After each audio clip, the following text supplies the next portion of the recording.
Okay, welcome to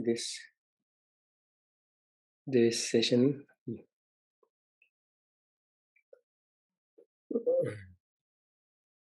Okay, so as before, we will spend the first few minutes in meditation. So I call on you to find yourself in a comfortable position.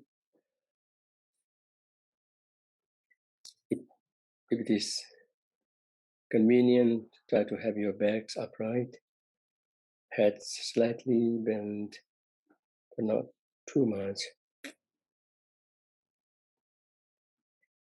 Find yourself in a comfortable position with all the physical features in place to the extent possible. Try to bring your awareness to the here and now of your being, of your presence, through the sensations of your body. Be part of that, touching the ground, part of that in the air, with the hands, legs, and the gestures they are. And try to connect to any sensations and touch that may be happening with any part of your body, be that part of your feet, back, on the seat, hands, in any gestures they are. Just have a general feel of the feeling of touch and feel grounded. And maybe scan your body with the awareness.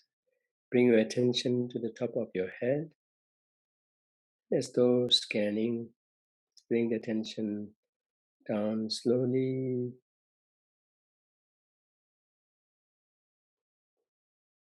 from the head downward, slowly but gradually. And try to have a general sense of the feelings, sensations, more particularly if there are any unpleasant, tense, unease. Try to attend there and feel like you are soothing it out. And then move on. And then bring the attention back up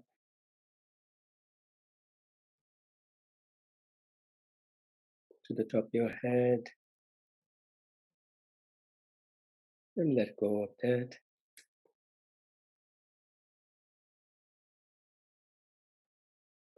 Let's now take 3 rounds of deep, deliberate breathing here. And this we'll try to do together at my signal, when we will be breathing in through the nostrils and out through the mouth in a deep, measured way.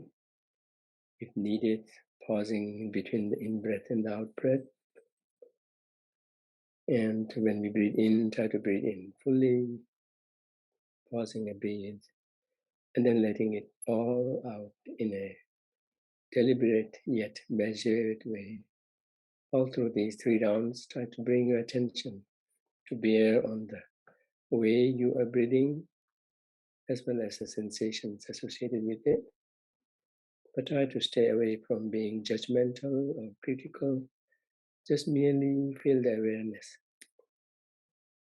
Fill the mind with this awareness of the breathing and the sensations associated with it. Let's do it together. Now slowly let the breathing settle into a natural flow, where you let the breathing just happen on its own, breathing in and out through the nostrils. Take your time in slowly but gradually adjusting the breathing from this deep, deliberate way to gradually into its own natural rhythm, where you let the breathing just happen on its own, to the extent possible, in its own natural flow, where you let it be however it requires to be, even if it means irregular lengths in between, with deep breaths in between, uneven breathing, whatever it requires to be, let it be. Don't let any exertion or sense of concern go there.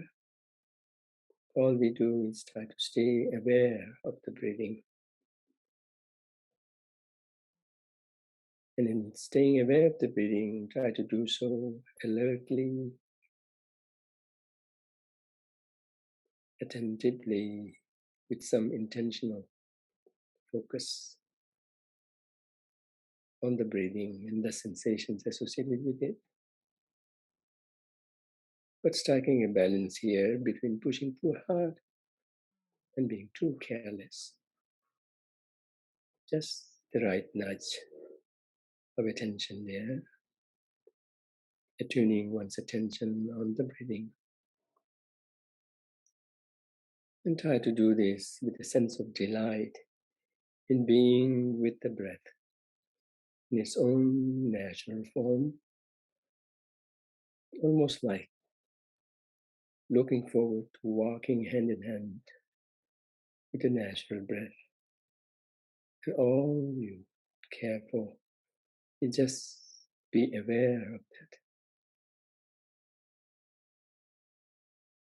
This way, try to be fully present here with one's attention anchored on the real time breathing happening in its natural form.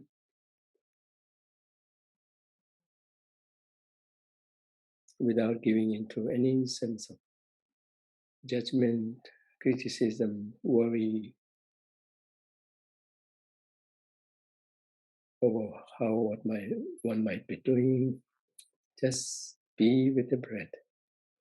And here you try to do so, one breath at a time, round after round, until you lose it, in which case you gently come back to the breathing and start over again. So let's carry on with this.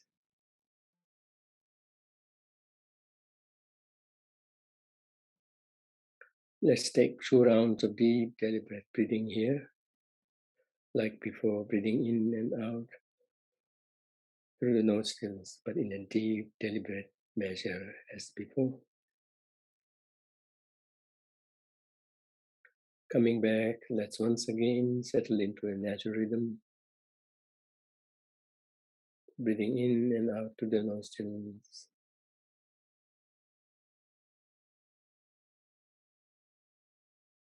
And with one's attention anchored on the breath and the sensations associated with it. Be that sensations at the entrance of the nostrils or inside the nostrils every time we breathe in and out. Be that sensations in whatever forms, like tingling, pressure, warm, the coolness, however it may be. Just connect with it and objectively observe it to the point of becoming it, but without giving in to any judgment, any criticism, but fully observing it. Now slowly let go of this focus on the breath. Let's give ourselves a chance for the mind to settle in a simple state of awareness,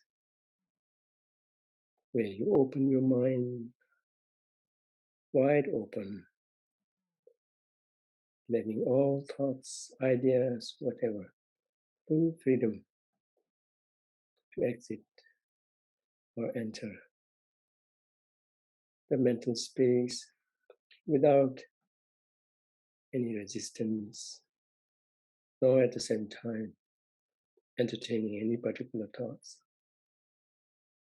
Instead, maintain this open spaciousness that you try to do again with attention, alertness, and enthusiasm all combined together. So this open spaciousness would be what was birthed for us in the previous meditation. And this we try to stick to with those factors in place. Now taking advantage of this relative calmness, openness of the mental space, I invite you to imagine being in the wilderness with a big gorge, gushing river, joined by 4 or 3 other tributaries from the sides. Very strong gushing river flowing from the top.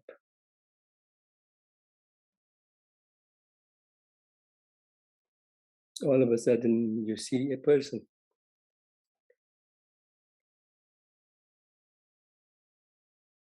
being swept in the water from the top, with him or her being carried away helplessly with the additional force of the torrential rivers joining it.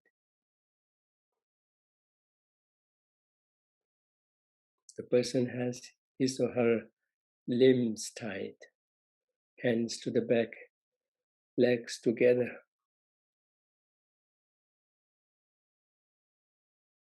And also, we find him or her in an iron cage, and the cage is locked. All of a sudden, it becomes too dark, pitch dark. The person can't see anything. Helpless as he or she is in this condition, she's helplessly, powerlessly forced to here and there by the waves and the turbulence in the river, now growing in its expanse, deeper and deeper, wider and wider. And all of a sudden, he or she finds all sorts of animals in the river, in the water, or rather now almost like a lake,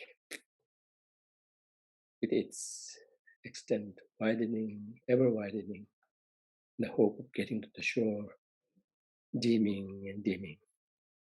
Although the person has no sense of that, but indeed, in fact, that's what's happening with the water body.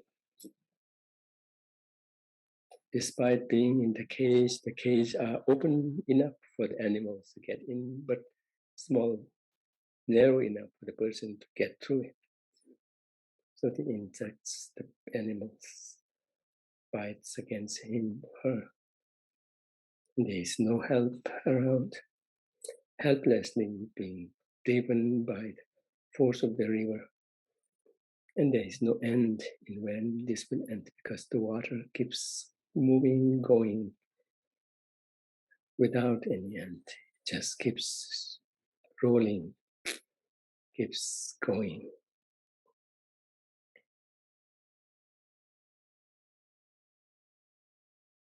Can't see anything to reach for, at the same time being bumped against things with the force of these waves, whatnot, and the limbs are tied on top of that, as if that were not enough. Find himself or herself caught in this cage, which is so strong, made of strong material, yet with the openings wide enough for the animals to get through and bite against. And they keep biting incessantly. Now think of yourself to be in that position. Think of the ropes tying your limbs, legs, hands as the karma that one has inherited from before, together with the disposition strong enough of the afflictions.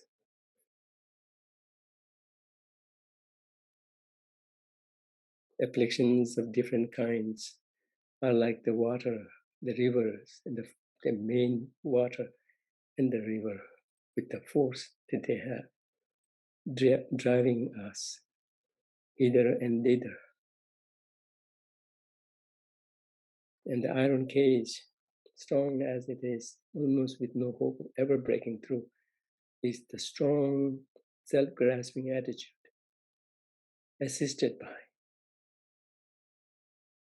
self-centeredness, that have built their stronghold within us, in our core being so securely built that there is no even the remotest sign of ever any challenge being put up.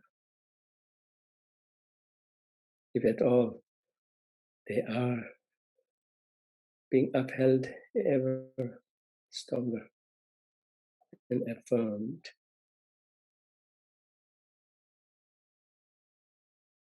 And the depth and the width of the ocean or the lake that's ever widening because of the incessant water flowing into it through those rivers are like the ocean of samsara, where you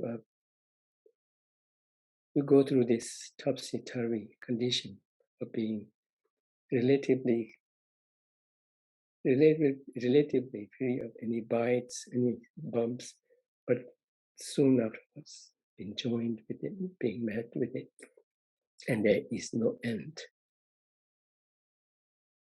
The animals there, and the bites and the bumps are like the unceasing sufferings. Broadly speaking, the three sufferings of pain, the painfulness of pain, the painfulness of change, the painfulness of pervasive conditioning, together with all other forms of pains, be that of separation from dear and near ones, be that of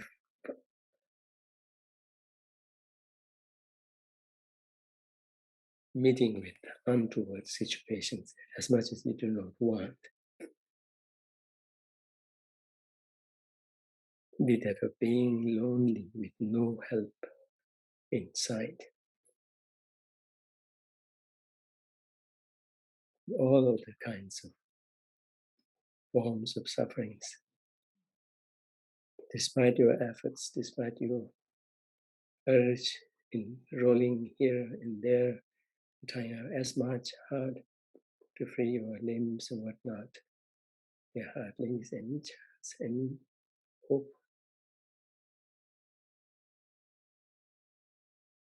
So long as we do not meet any light, and so long as we are not spotted by somebody, or so long as we are not lucky not to just by chance land on a small piece of land somewhere in the middle of the river, which is what we have to hope for, what we have to try to get a grab, or even if we can't see whatnot. If we could do that, only that holds the hope. And when we do get hold of such thing, even if that may be very fleeting one, we have to grab that. And that only holds the chance, hope, ever turning the tide. Or else, all of these efforts, no matter how strong, how persistent, would just keep going without any end in sight. But whenever we just luckily land on a piece of land, or maybe even on the back of an animal or whatnot, just hold on to that and see if somehow we could get our hands free, limbs free, and then hopefully some light will shine by which we could see and get to break the iron. So whenever we have even the slightest chance, one has to grab it and not lose on it. That's similar to how meeting the Dharma is. All pointing to exact problems that one is facing, be that hands being tied, being caught in the cage, so strong material made cage, with the logs, with the animals. So that's exactly what the Dharma is pointing to, in what kind of condition you are in, and also placing you on a land, however small piece it may be, a dry land somewhere in the middle of nowhere, that now you have the chance to break free and turn the tide around.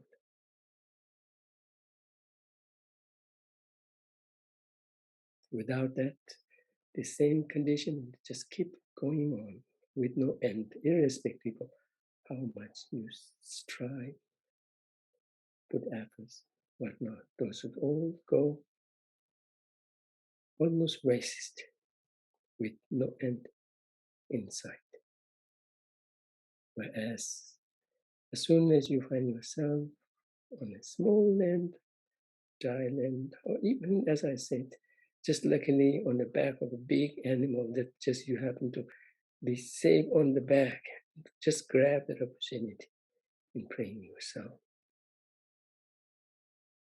And that's exactly how we are in our condition of meeting the Dharma. Like I said earlier, prisoners on parole, on parole now have this window of opportunity in making a change, or else this could slip away and then once again find oneself in an unending ordeal where no efforts would add up to any betterment of the situation. With that, whenever you feel comfortable, come out of the meditation by opening your eyes and lifting your gaze at your convenience.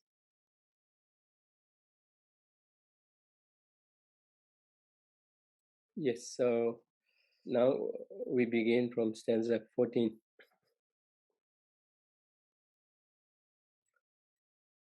Hence it is you, great compassion, who liberates one from all fears, who is the sole and definitive source of refuge for the world with its gods and other beings.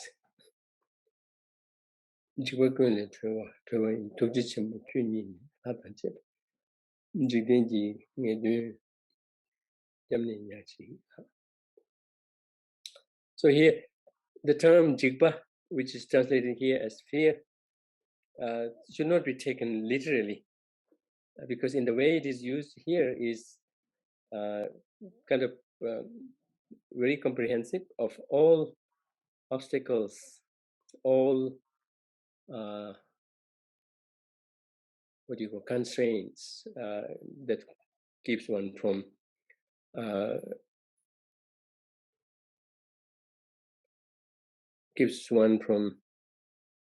having one's potential for full awakening, full joy, full happiness, to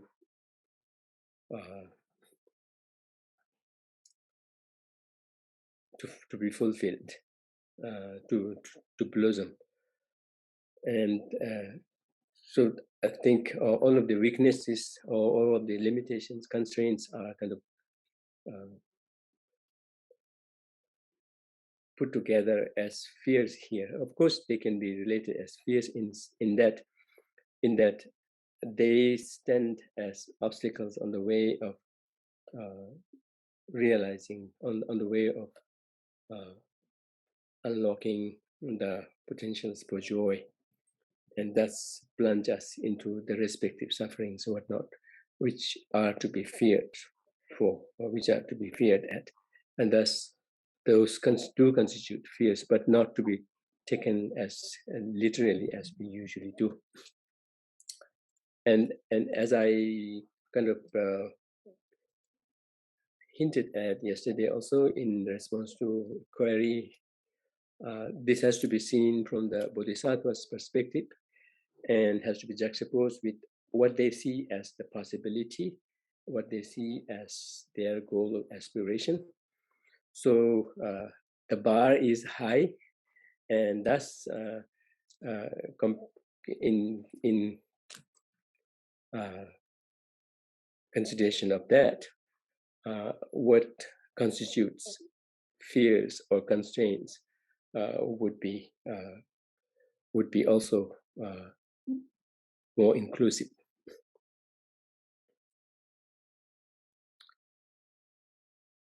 Yeah, so it says, hence it is you, great compassion, who liberates one from all fears, who is the sole and definitive source of refuge for the world with its gods and other beings.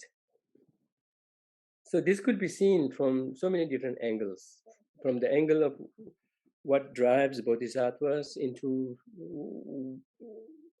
what they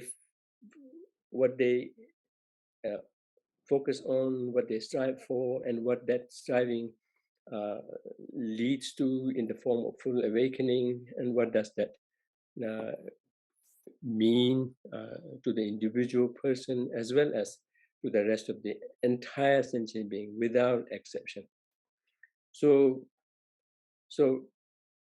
could be looked at from that angle of how great compassion, of course, great compassion, not anything less than that, even if that may be compassion, right? There's no comparison between anything less than great compassion, even if that may be compassion in terms of what it can bring, and what it can do.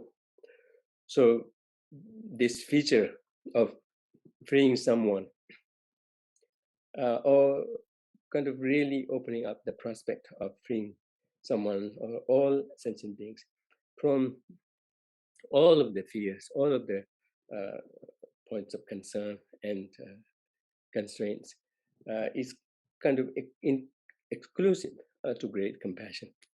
So one way of looking at that is how what drives bodhisattvas, it's like all of a sudden with the birth of bodhis, with the birth of great compassion, even from an evolutionary point of view, it's like now a new branch has grown from that flow, right?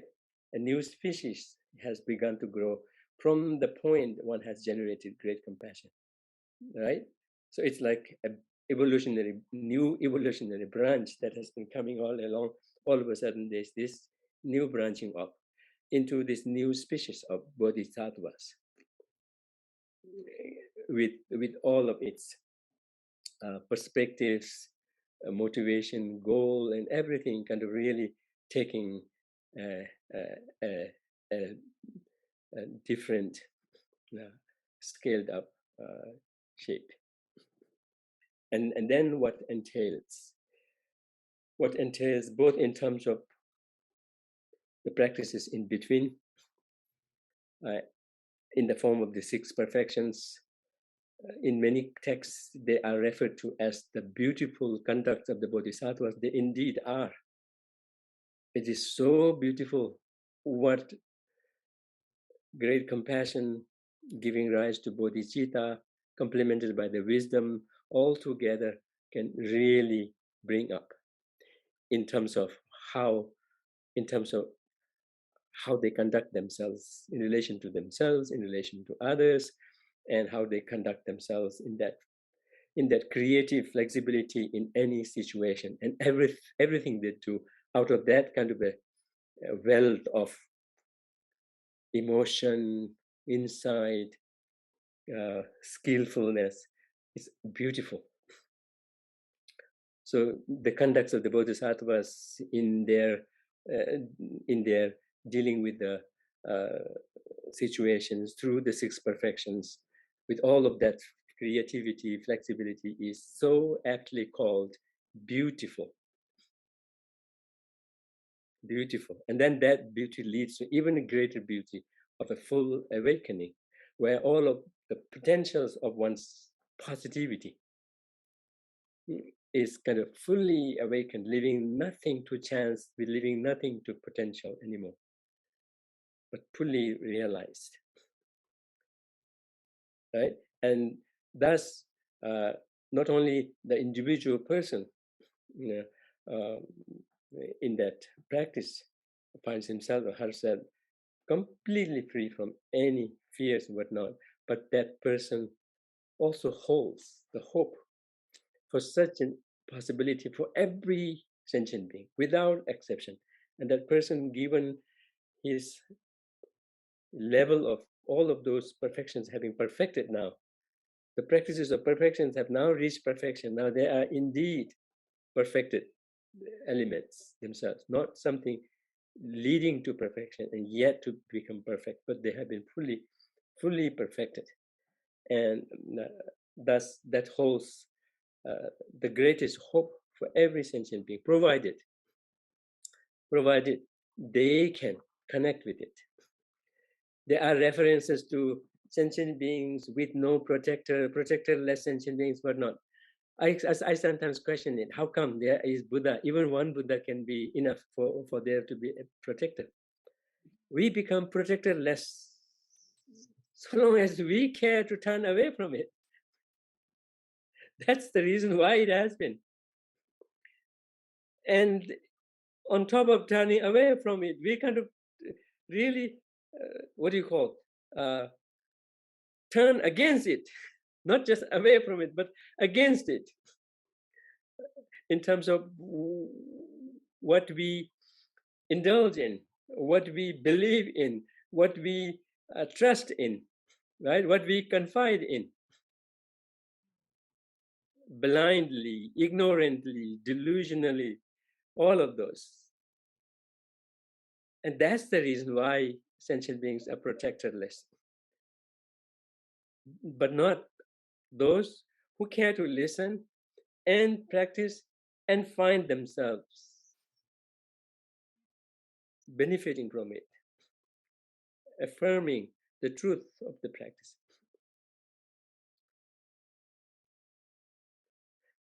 In the course of this pandemic, in my contemplations, one question keeps coming: why do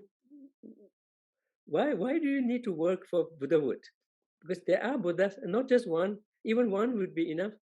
There are so many of them. Why do you need to? Yeah, this came up quite frequently.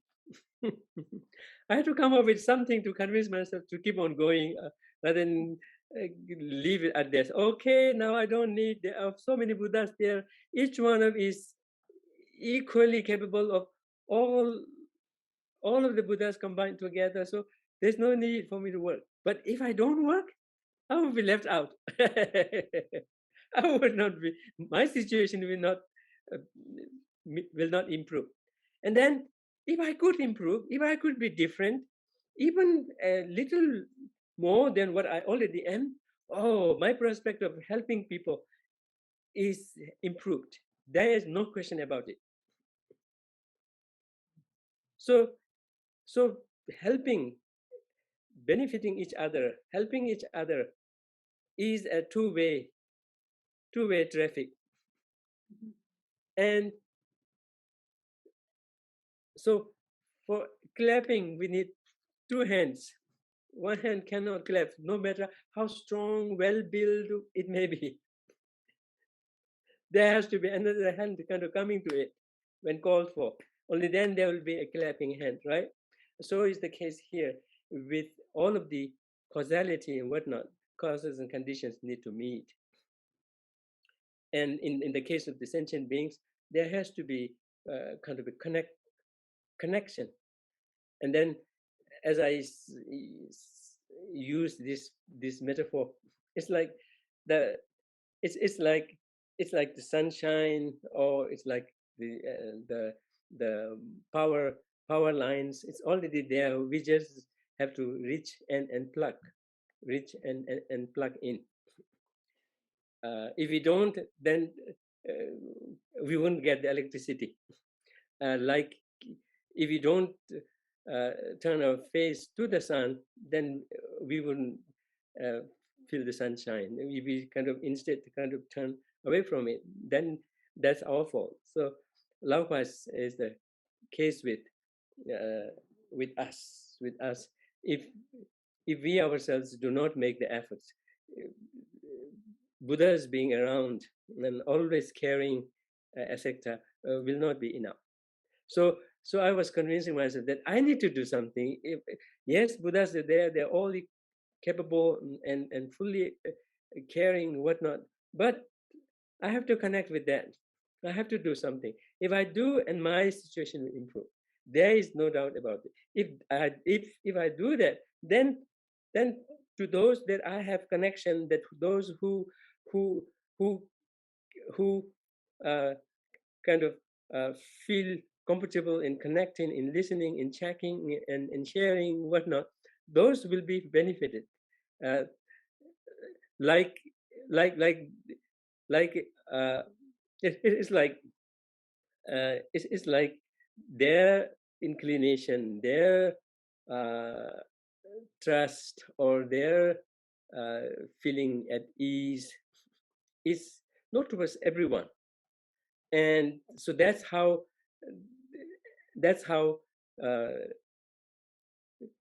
the even one additional person becoming Buddha would would make a difference in relieving and connecting with sentient beings. So I may not have expressed it that well, but I leave it to you to expand on that. So what I'm saying is, yes, this being a two-way connection, two-way traffic, uh, uh, unless and until we reach out, we cannot get the benefit. And if we do so, then there's the prospect of improving our situation, and through that, whoever we are connected and will connect would be affected as well. Also, and then on our part, once we become Buddha, or fully awakened, or relatively awakened, experience and whatnot, on our part, we will be much more better resource for helping others when if and when we are asked for, and we can. So that's how I will try to kind of keep myself on the track and convince myself. And I could very easily see that if I improve, there are people that I have that I'm chemically bound, that I would be, irrespective whether I want or not, I will be around, and we would necessarily exchange, and then through them others and whatnot. So there's this network that I'm connected with, like every one of us is, but it is all different network. So if one person can change, that could affect the whole network.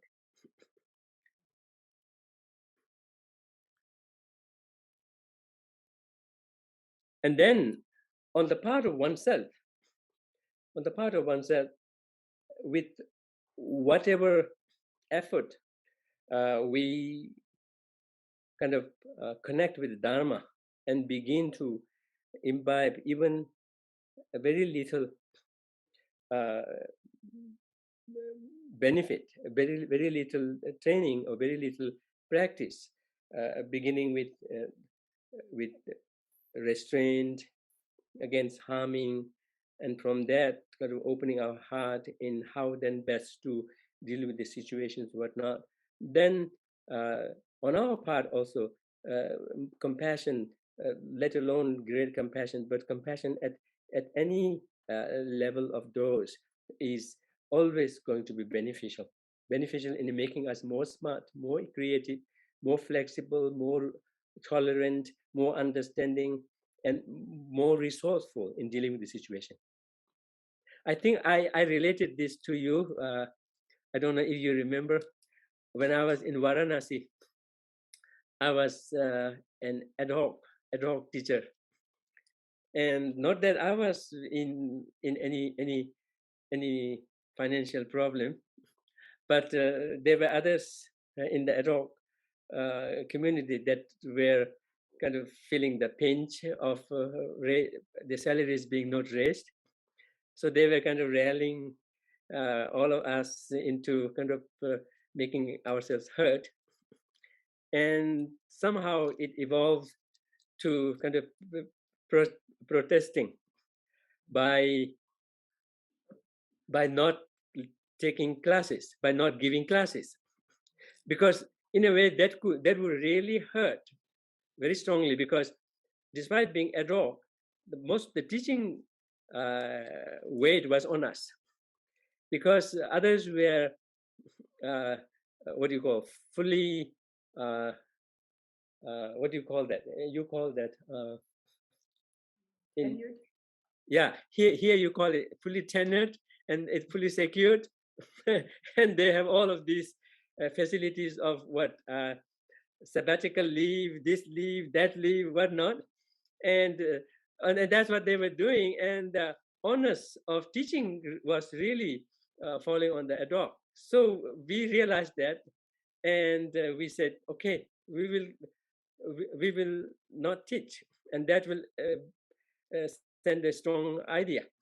And this was all coming from a sense of being wronged, and also kind of feeling angry, kind of doing something hurtful to something, to the administration, not to the students as much, but to the administration, like that. But then there was one among us who had Gandhian perspective, Gandhian training. And he really made the difference. He said, no, we can make ourselves heard, but not necessarily by doing this. And particularly with this idea of hurting and kind of really making them a hard time, not like that. What we'll do is we will reject our salary, whatever was given to us. We will reject it, but keep teaching. Wow, that really opened up. And I wondered where this might be coming from. It's coming from the basic conviction that no matter what, don't ever harm. Always practice nonviolence, and it is possible in whatever degrees possible, but it is always possible. Even in war also, some degree of nonviolence will always benefit. And then with that nonviolence, with that conviction that yes, no matter what, I'm not intentionally going to harm them, not with a harmful intention. And then from that, the actions will not be as harmful, will not be informed by that. And then that opens up the creativity of what is possible, what could be done. Right? What could be done? And that, from that kind of a perspective, mentality, you see more, and you see farther. You're not kind of, what do you call, constrained, limited, and nor are you in a what do you call, in a short-sightedness for a quick solution, quick hurt, something. So then we somehow that single person was able to make the difference, and everyone was kind of slowly buying it. But then we didn't have to even do that, because see, the administration had already planned, had already done something in place, and we just didn't know.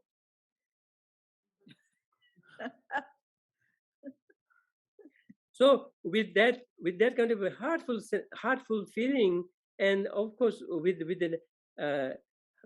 an intention of harming, one would be very blind and be very abrupt and very, what do you call, impetuous and rushing into uh, decisions. But with this new perspective, I mean, I think very possibly we wouldn't rush into executing it. Even if we do, we would care to really explain or explore uh, what is the situation ahead, and then when it would be best to do that. I kind of was very confident that that would have also come about, but somehow we came to know of that. So that was an eye-opening, practical situation. And then from our own experience also, if we kind of are firm and committed, kind of through our own experience, experiments, somehow kind of verify the truth that yes, at any given time, one doesn't necessarily have to give into any hurtful intention and actions springing from that, nor is it going to be in the long run. But even here and the now, also that holds the best prospect through one's own experience or not. I mean, teachings all point to that. Now one has to kind of test it on oneself in one's own situation, and then through that one by one gain in the confidence in it, and then kind of develop a strong conviction, and let that be kind of visited again and again and again, and let experiments have realizations, experiences kind of double down on that conviction going forward. And then one could see how that can do a magic in really opening up this Pandora box of creativity, this Pandora box of resourcefulness.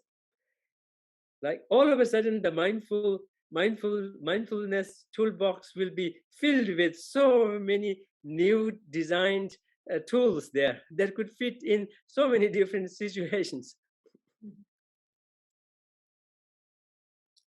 So I was connecting it with this, that great compassion, even the proximity of great compassion in the form of the slightest fledgling compassion, whatnot, so long as it is rooted in this basic principle of non-harm. Now, non-harm has to be understood in its perspective. It is not defined by how it looks outside, how people may take it outside, but deep down in how you approach it with no harm. And then the situations may need different outward forms. Let it be. But on oneself, of course, one has to be skillful, but one thing that one cannot compromise at all is, yes, the very starting point of the motivation. And when we do that, whatever situations we go through could be endured, and such could be endured and what do you call, endured through better, with less of the unnecessary damage, sufferings, whatnot. But at the same time, there would always be there would always be as I said, it would always assure that the damage is not aggravated, it is not increased unnecessarily. And yes, one would always stay in control. Things would be almost to a certain extent predictable, whereas if one is driven blindly by anger, hatred, whatnot, and kind of leave everything in their hand, yes, eventually or very soon, things would go out of control. One wouldn't even predict where it is going to lead to. But if we stay put with the compassion and whatnot, we would have very easy time to stop, break anytime. We could put our feet on the brake anytime. There would be no problem at all. But this needs to be tried on with our own daily, practical, personal, or societal or community problems that one happens to be dealing with. If you do so, there is great chance of sending the right message to the other party also. And in a way that can kind of rally them around in kind of really coming to sense and solving the problem, the common problem, in a much more sustained way. So from that perspective, great compassion, no question, but even any form of compassion at any given level, kind of aspiring to eventually evolve into great compassion, would have its own corresponding significance, corresponding contribution, legacy to the better, and thus save us from unnecessary sufferings. Very often, in our effort to find solutions, we add to the problem.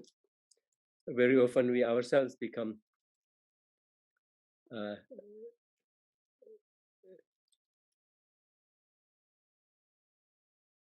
factors contributing to the problem, not to the solution. With our every move, it's like aggravating the situation, and that's very possible. To a great extent, it's because we lack that initial ground place of compassion.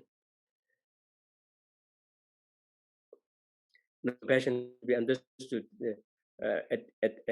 in its different forms, starting with restraint against harm. And as I mentioned yesterday, quoting Abhidhamma, even Abhidhamma Kosha, that Shetang me, right? Shetang me, no harm, no hatred, no hate, no harm, no hate, is the essential core element, essential core substance, if you will, or essential core entity for both loving kindness and compassion. And then when it comes to where's that? In the commentary to Abhidhamma Kosh, Jawang by Chim Jambeyang, the most popular, widely used across schools of Tibetan Buddhism. When it comes to studying Abhidhamma Kosh, this commentary by Chim Jambeyang, a Tibetan master of, I think, 18, not earlier than 18th century. There also he says, number misewa ni ning jawate. Number misewa, he uses the term number misewa, no harm. No harm is the compassion. So its core element, unavoidable, something that we cannot do without for compassion to be. This non-harm is the starting point, the very point, and then from there it could then evolve into not just non-harming, but reaching out to help, but grounded in this basic principle of not harm. I think we have seen this quote from His Holiness the Dalai Lama. I may not be able to say it. I may not be able to quote it verbatim, but it goes something like, be kind, be compassionate, or be kind whenever possible, and it is always possible, something like that. right? So it doesn't need to be a full-scale kindness or full-scale compassion, would not, or that has this wide, apparent, concrete, wide effect immediately. But nonetheless, being kind in that situation. And as I said, in any given situation, there can be place for kindness to have a role. And when it does, even in the worst situation also, that would have the effect for the better. Yeah. Hence, it is you, great compassion, who liberates one from all fears, who is the sole and definitive source of refuge for the world with its gods and other beings. So in the case of Buddhas and Bodhisattvas and those who genuinely help out, it is the element of compassion or element of kindness, element of care that is crucial. That is holding it all together. That is crucial. That is responsible. And we could see how that serves as the refuge for not only the person himself or herself in kind of really using the time meaningfully and sensibly in the way it ought to be, it deserves to be, but at the same time, all the others are beneficiaries to the benefit, to the benefit that comes out of that. And in the case of the Buddha, yes, I think somewhere else we also saw how, just imagine someone becoming fully awakened but having no compassion, then they would just retire themselves, retire to what do you call complacent bliss with nothing to do with the world. So it's compassion that really holds the key in making Buddha Bodhisattvas reach out to the needy ones. Yeah, then we will move on to the next one. Yeah, here I'm proposing a slightly different version of it. The determination that the conqueror, the Lord Buddha, is a reliable individual comes down to logically establishing you, great compassion, the foremost reason out of many. So in the original one, it says comes down to a logical proof for which great compassion are the reason, for which you are the reason. But in the Tibetan, it emphasizes the need for first establishing great compassion itself. Once it is established, then the foremost foundational major reason would be established, from which all the ensuing reasons to further reinforce the authenticity, reliability of Buddha would be achieved. But that all hinges on the first and foremost reason, which is great compassion, and that itself requires work to be established. First, one have to make the case that yes, there can be something called great compassion. This is the way to go about training in it. And that needs to be first borne out in reason, borne out through logical establishment. Once it is established, then now we have a very strong ground, the starting point. The first, it is called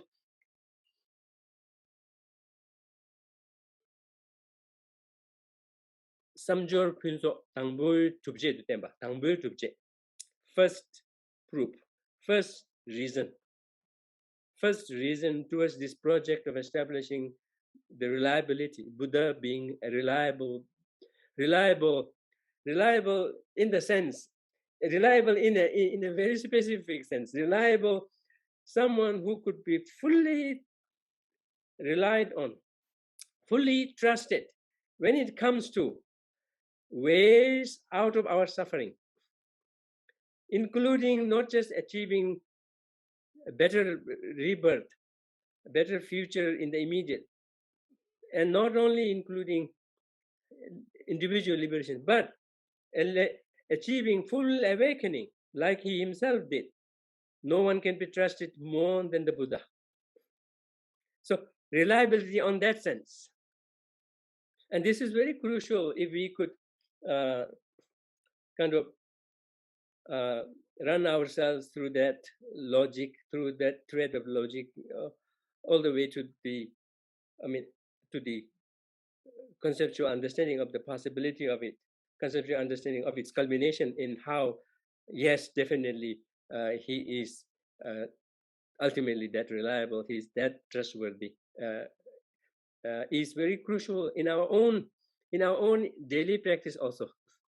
We have to look how much we really trust Buddha when it comes to doing things. He said this, but something, we come up with one pretext or the other and say, okay, he said this, but, right? But in this regard, I know better.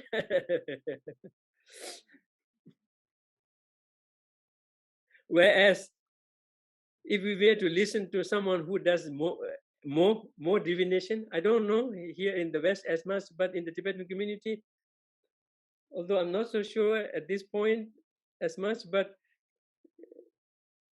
in my early years, I see people very much trusting of the divination.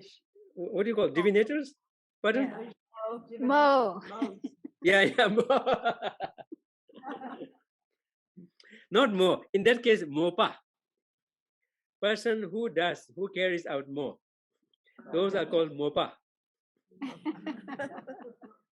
Yeah. So trusting them more than. I mean, when we go about listening to them, checking with them, we trust them and feel worried if we could not carry out their words and whatnot. But we don't as much worry about carrying out what Buddha said we should do. That is very important. That is very important to be recognized. Of course, Buddha himself is not asking for blind faith in him, but at least give some thought in what he's saying with seriousness and kind of through one's practice kind of test it, but not leave it without testing, not just push it aside, or kind of think that what you think is more practical, more. I mean, one has to test them, not leave them without testing, but give them due consideration.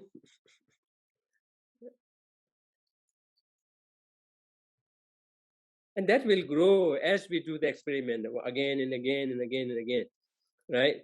And that's the reason. The other day I was saying, I think in Maitreya's ornament, he really pleads with people not to mess up with Buddha's teaching. Yes, you may do whatever you want, but in the name of Buddha's teaching, you don't kind of mix them up and present them as Buddhas, because Buddha knows more than anyone when it comes to these prospects, and that's what he presented. He presented with all awareness, with all full knowledge of what he was doing, and conjoined with compassion and whatnot. So do give due respect and value to that, right?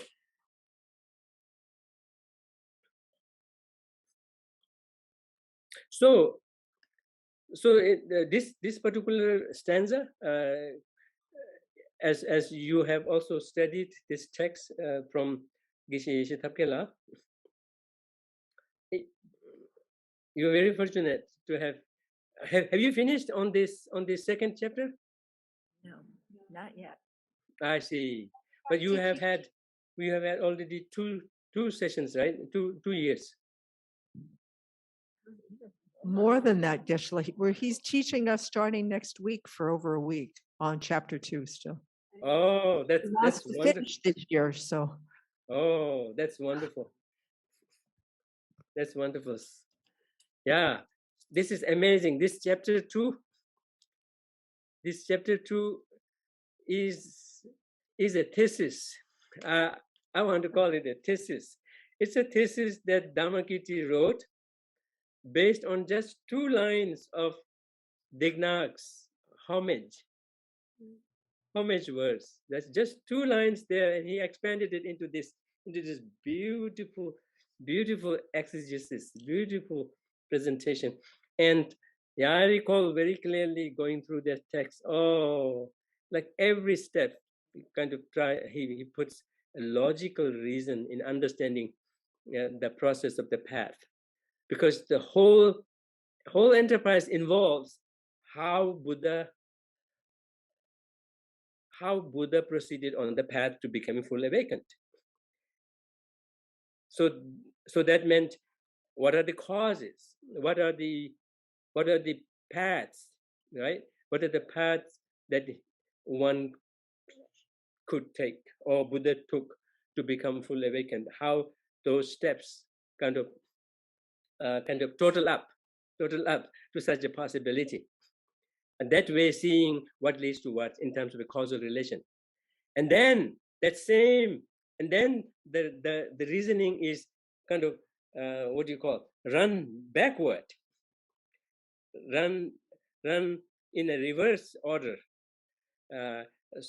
so that it once again emphasizes that not only those were the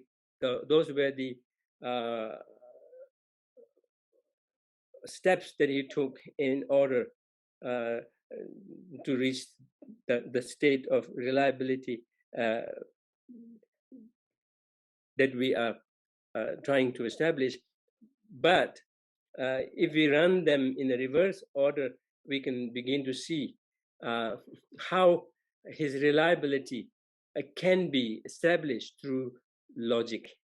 So both are establishing it in logic, but one is tracing the causes leading to the other, saying this is the cause and this is bound to lead to this result, and this will then eventually culminate in this result as a fully reliable being.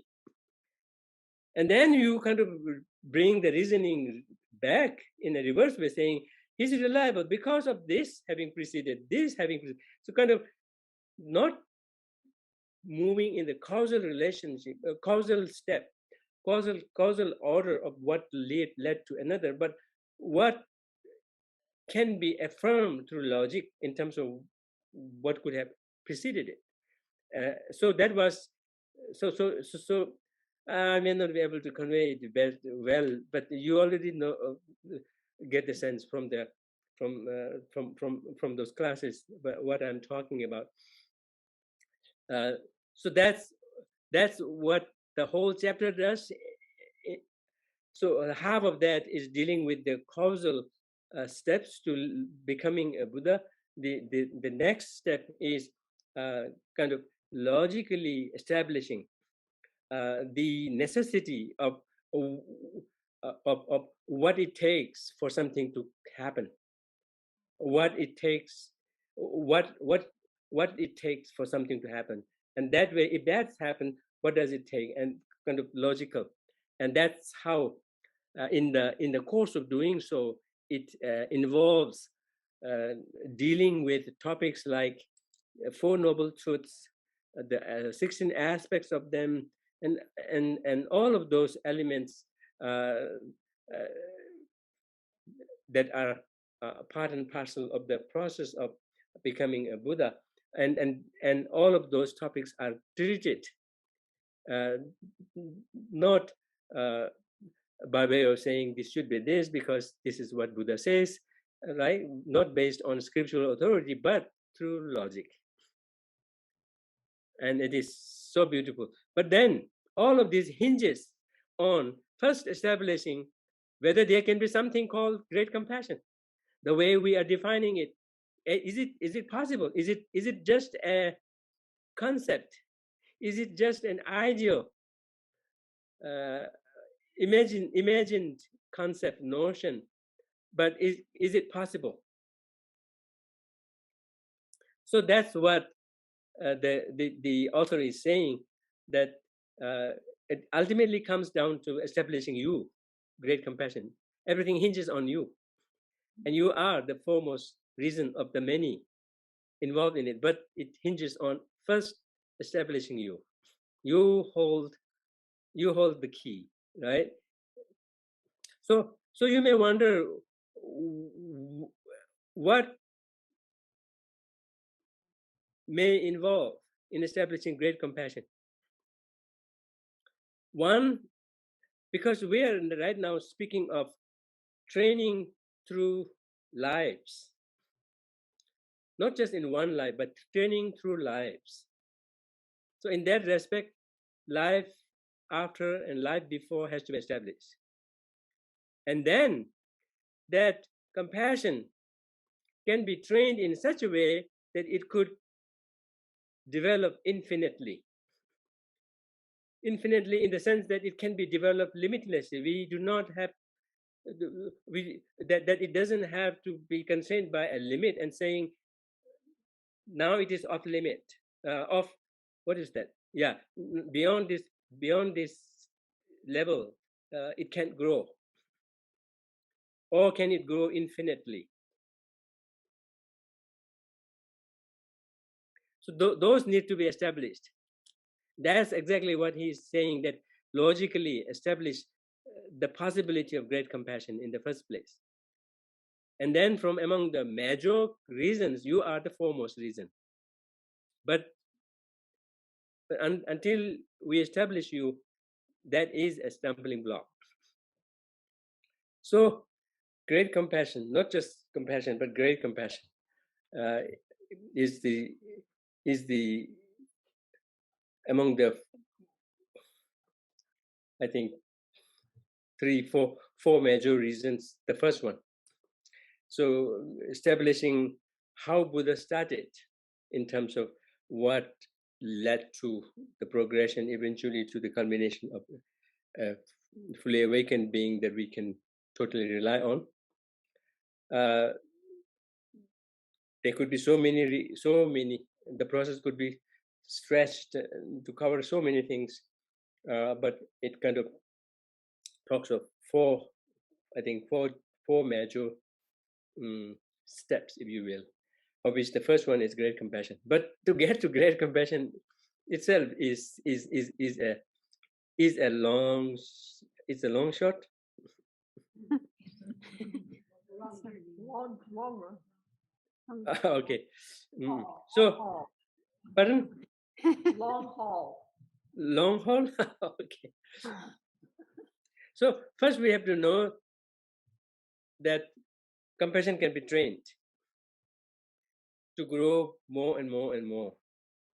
And then that it can be trained in such a way that it wouldn't know any limit. So when we say limitless, it is not so much in the sense that even after Buddha, they can still grow in their compassion can still become greater or whatnot. But we would not have any sense of a limit to it at the time of Buddhahood. But definitely there wouldn't be such thing in the meantime to say that yes, now it has hit the limit, right? It cannot grow any further. Like in the case of in the scripture itself, you already know, like in the case of boiling water. If you boil water, eventually the water will itself give up. Oh, it's too hard for me, I'll give up. It will just dry up. Did you get it? Well, how come you didn't laugh at it?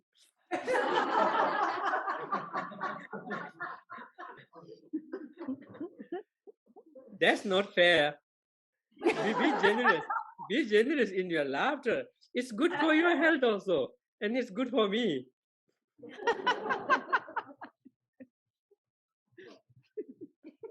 So in the case of water, one way of making drawing the comparison in how it would be, how it would look if compassion were to have limit, would be by pushing through, trying to improve or increase one's compassion. Eventually, the mind would snap. The mind would itself go out of existence, or it would just hit the hard rock and it doesn't grow anymore, or it could just revert back. So how do you make the case that yes, compassion is something trainable and trainable to a limitless level? And on top of that, you are speaking of training compassion not just in this short life, in one short life, but across life. For that, there has to be lives, these so-called across lives in the first place. So even back then, there were materialists in the Indian Buddhist, in Indian Eastern Indian philosophical schools. Not just only the materialists, even the others would also have some objections to this, not just 1-2 lives, but to this continuous life. I may have shared this with you. Okay, I will not go there. Would it be good? I don't know. Yeah, I don't know. Okay. So there are some who say, oh, we are okay with 1-2 birth, but I don't know about how the Buddhists say it just continues on. Right? It just continues on. I can take 1 or 2 births, yeah, even in my religion, other than Buddhism, some religion in the West also, but they say, oh, but this Buddhist business about continuity, right? Never ending birth. This I don't know. Some say that. Some say that. So even back then, the materialists in the Indian philosophical, milieu, would say, oh, the relationship between body and mind is like that of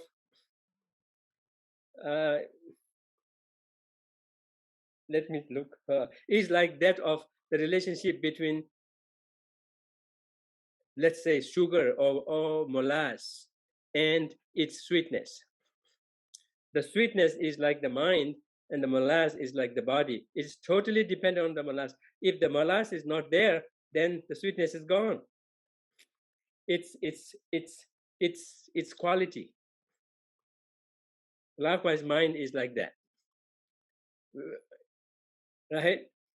And then it says, and then also it says that the mind is the product, a result, a product, something produced from the body, like that of the light rays of a lamp, or light of a lamp.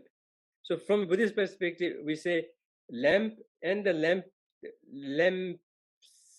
light or lamp's flame or rays of light. I don't know what to point it, but basically it is the light.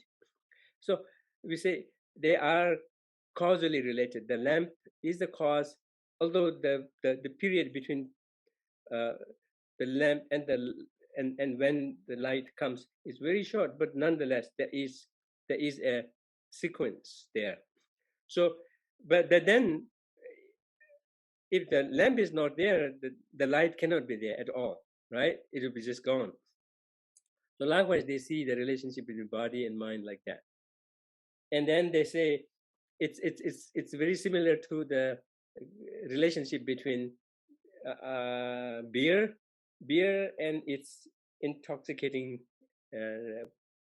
potential, intoxicating power. In the scripture, it defines that relationship as the nature relationship of the intoxicating power or the potential to be the nature of the beer, and in any way totally dependent on the beer. Without the beer, there cannot be intoxicating power of it, right? It would be totally business. So likewise, they say is the relationship between body and mind. Body is gone, no mind. Yeah, one time, this I may share. I think it should be fine. I don't know. These days, this social media is. Go ahead. Yeah, that's fine. I will not. Okay. So, yeah, something funny happened in a conference concerning this, but yeah, it should be fine. We won't report you to the FBI, Geshe. Pardon? We won't report you to the FBI after what you say.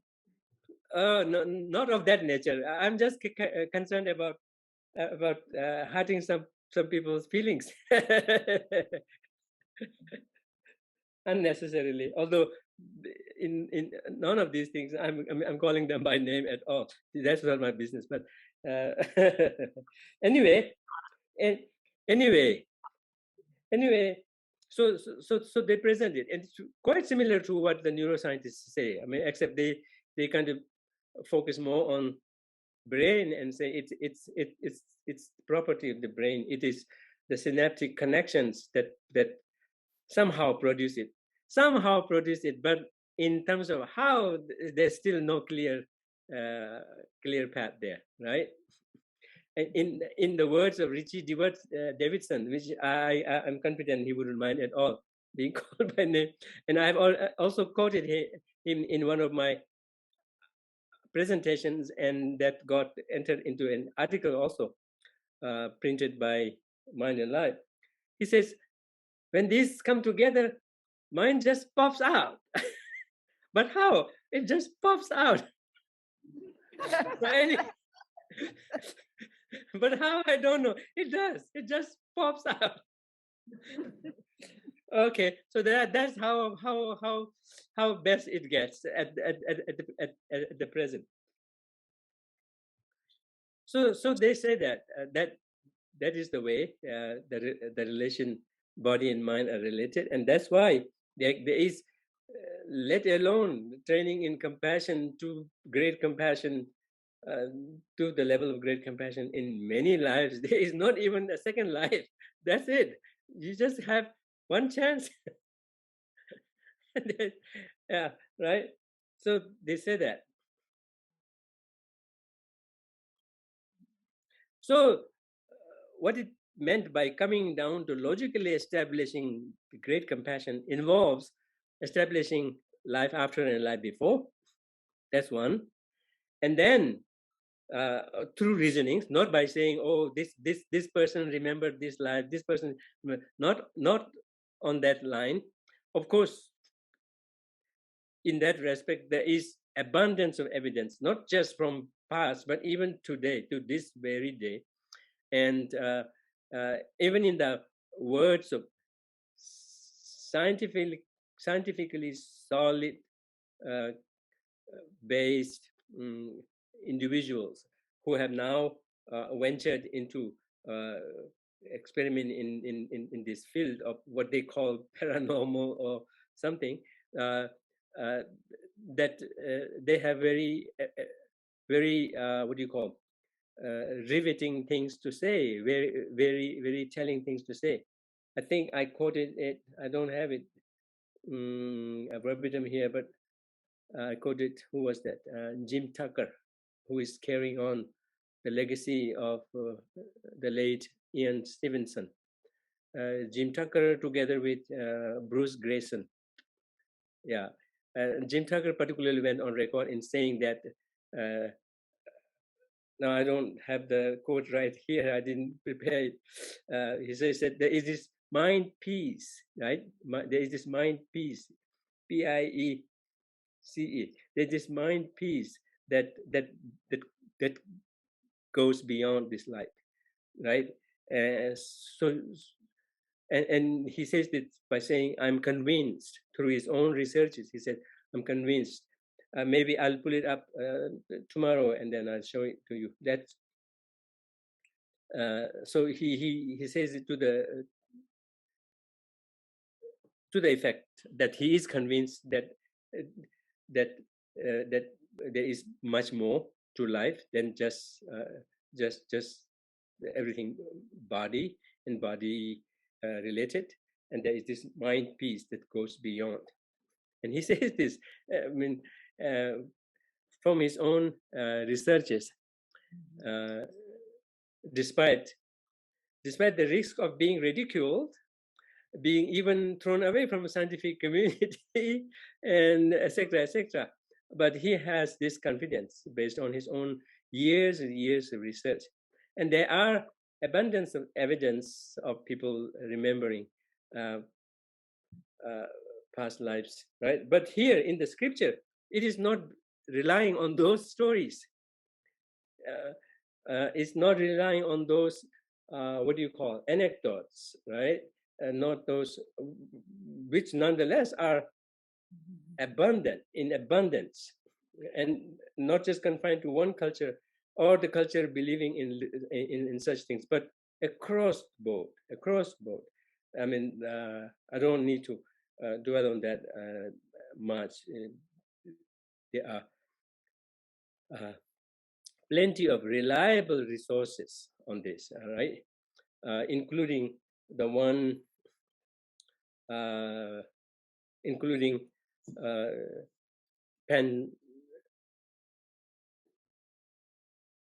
Samparnia, right? Samparnia, who is carry on leading this research under the project called Awareness During Resuscitation, right? And even beyond that, actually, in what he is looking into. So in terms of that, there is no dearth of evidence. But if you will allow me, I will indulge into one or two of those stories that I shared before. From that, just one or two. There was this. I told you that there was this question thrown out in the social media, particularly in a forum called BuzzFeed, where someone asked the Reddit user, somebody by that name, not by that name, by some other name, asked the community, the Ask Reddit community, parents, what spooky past life memory did your kid utter? That was the question. And I read a few of them last time, and I want to just throw in two more. This time, something that I chose from what I had left out, just two. And one says, number 13, under the name of Jisadar 22, that's their, what do you call, social media profile. This quote, I say, it reads like this, quote, when my son was 4, we had driven past a cemetery. He asked me if I remembered when he died and was buried. I said no, and asked him what he meant by saying that. He said he had died, was buried in a cemetery, and that's when he started growing in my belly, the mother's belly. The hairs on the back of my neck stood up when he said this, and he doesn't remember saying this today. Now there is another one, number, yeah, I'm just using those that someone else, the mother or the parent or somebody else is sharing of what had happened. But many of them are self-report, saying, this has been asked to the parents, grandparents, by my grandparents are no more, but let me share my own story that I was told I had done on behalf of my parents. I'm not buying into those. Now there's one, number 15, by someone called Kudit Gallian, their social media profile. It says, I quote, at age 5, my parents brought me one of those toy police cars, and I spent a little while playing in it, but apparently didn't seem happy.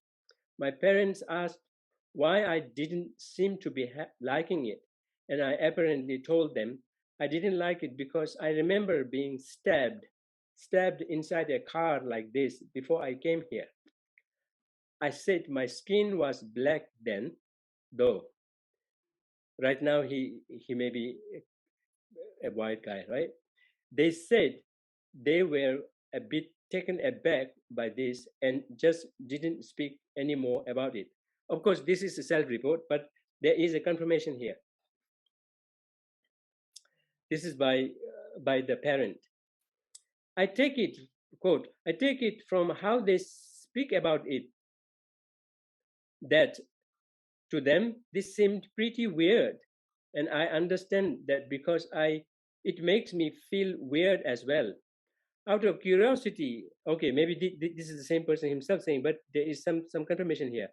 Out of curiosity, I thought I would Google and try find if any police officers died from stab wounds around the time I was born. Now, I was born in the UK in 1996. I'm sure that many police officers die in the line of duty each year, but one did stand out in 1996, the year when I was born. They had one registered police death. The officer was black and died after being stabbed to death in his own patrol car. And then the other day, Venerable Khandula, Sanjay Khandula shared an information about someone called Carol Bowman, who is a past life therapist, who herself, together with her 2 sons, have had past life remembrance. And she has written a book, maybe many books, out of which one is called Children's Past Lives. And there she recounts many stories, out of which Venerable Khandula shared one to me that had to do with a son, a small child, a boy, who would resist who would resist taking any bath in a tub or like that, and he also carried a white mark, like a white scar mark on his right leg, and he wouldn't let others touch it. At the same time, would resist being in the water, and the parents didn't know what was the reason what was going on, and they had to resort to sponge bath for years together. And then eventually, when he was learning to speak with his grandma, the grandma allowed herself to touch that scar. That's when he shared that happened in a boat and happened with someone who stabbed him, and he fell into the water and he drowned. And the parents confirmed that he had never been in a boat, nor had known anything about stabbing, killing, being in bloody situation. But he said it with all this ease, like from his own experience. So in terms of evidences, even to this day, there are so many. And then, yes, this has to do with this birthmark. It is a weird thing. How come there can be a birthmark on the body, whereas the body is totally new one?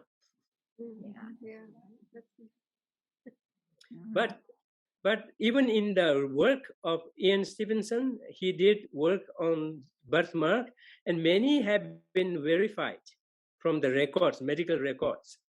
Some had been shot. Some claimed that they had been shot on this particular body, and then they, in this next slide, carry marks like that of a gun shot, going one way and coming out the other, with marks kind of being sizably different.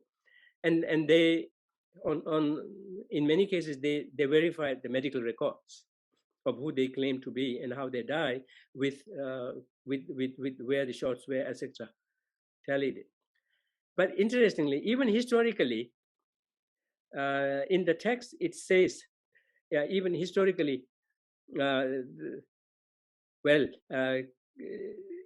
connected with cultivating great compassion, we already know of these two broad lines of instructions of cultivating bodhicitta. One relying on past life, right? Of seeing others having been your mothers continuously, and all the kindness, doing those sacrifices, etc., etc. So that premise, that is premised on many lives, past lives, future lives, whatnot. And so the cultivation of compassion would also involve dealing with this topic. And among the masters who primarily used this in their deliberation on how to cultivate bodhicitta includes Kamalashila. I think Chandrakirti also, to the extent he was commenting on 400, there he is known to be relying on that. And also Chandra Gomi, the lay great master. He was lay, maybe upaska, but very learned, and so much so that monks would feel embarrassed to be around him. Yeah. So in his case, I haven't confirmed it, but I have read somewhere, in his case, his deliberations with non-Buddhists involved on this topic, and he volunteered to die and come back, and as a way for them to confirm the next one to be him, they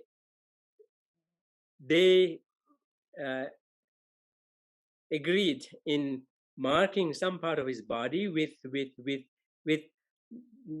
no fast thing as a butter, right? With butter, marked with butter, and then also put a pearl in his mouth, and then they sealed him, right? His body was put in a box and that was sealed, and then he claimed that he would be born somewhere. He kind of predicted that that's where they should look for, and when they looked for that family and found it, they virtually found the mark, the baby carrying the mark on where the butter was put on, and also was carrying the pearl in his mouth.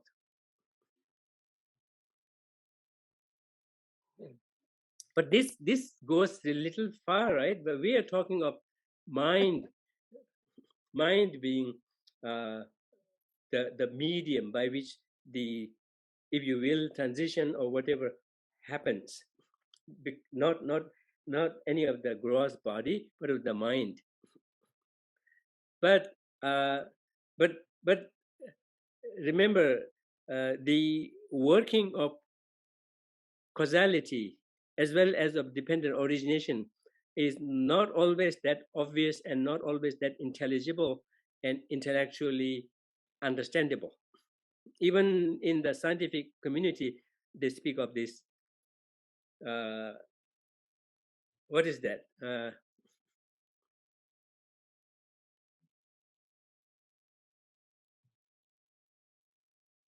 Quantum entanglement. Very weird things that somewhere in Norway they even did an experiment where they verified it, how two very subtle particles seem to be still, despite being physically distant, seem to be still connected, even in that when you meddle with one thing, you could actually effect a change in the other. So anyway, but here what it resorts to is it resorts to the nature of mind. Nature of mind. So in our what do you call, in our process here, we would have to first appreciate the basic difference in the premise, basic difference in the assumption between the present day scientists and that of the Buddhists. Buddhists say that mind by itself is a separate entity. Nonetheless, it has different levels of grossness. The grosser it is, the more dependent it is on physical phenomena, like in the case of the body, etc. The dependence between the two is so strong. But as the mind recedes to its, what do you call, subtler level, that connection is thinner and thinner and thinner, to the point that when it hits the subtlest nature in the subtlest clear-eyed mind, then there's hardly any connection with the gross body. Although it would not be without any physical or energy, what do you call, component or not component, although it wouldn't be totally independent of any physicality, not in the gross sense at all, but in the very subtlest sense, in the energy sense, it would still be. And so is the case with all the mind. It will always have to be. But this part about it's being conjoined with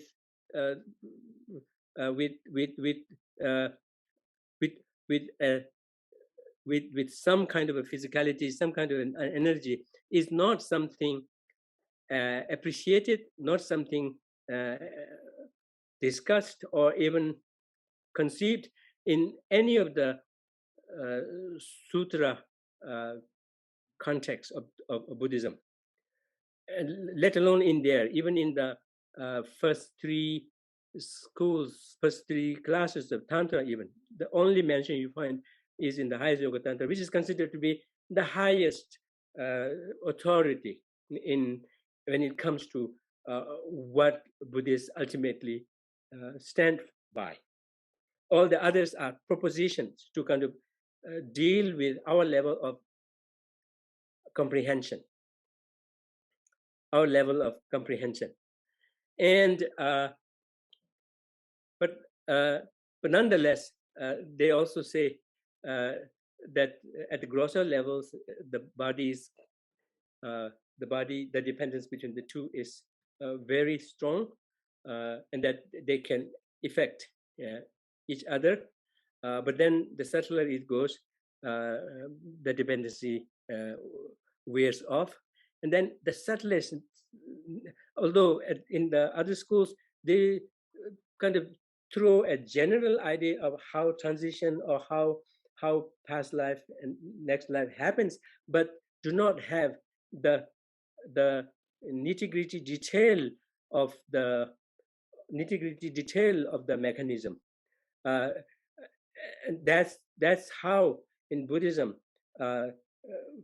something could be pointed at, but in terms of explaining it fully, one would have to then eventually transcend or move beyond that particular school and look into what the more refined, sophisticated, more authoritative explanations you find in the higher schools. And that's exactly the case here in the case of mind. Likewise, we could trace that same trend on the topic, on so many other topics, like even recognizing what constitutes afflictions, as we kind of touched yesterday somewhat, of how progressively the recognition of what constitutes affliction also undergoes progressive refinement and enrichment as we move up the ladder of these philosophical schools. And it's the same with so many other topics.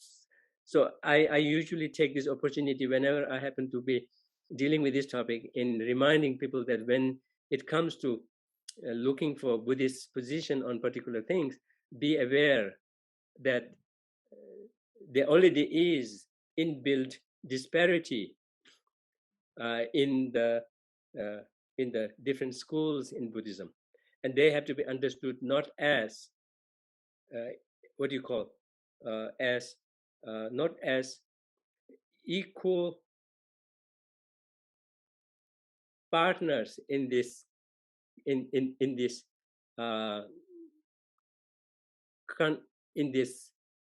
conference or in this contest, but rather have to be understood as stepping stones to kind of move up the ladder in understanding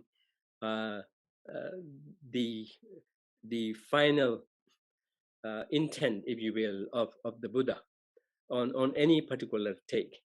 And that's true even with the I have been always saying this, even with the status of women also.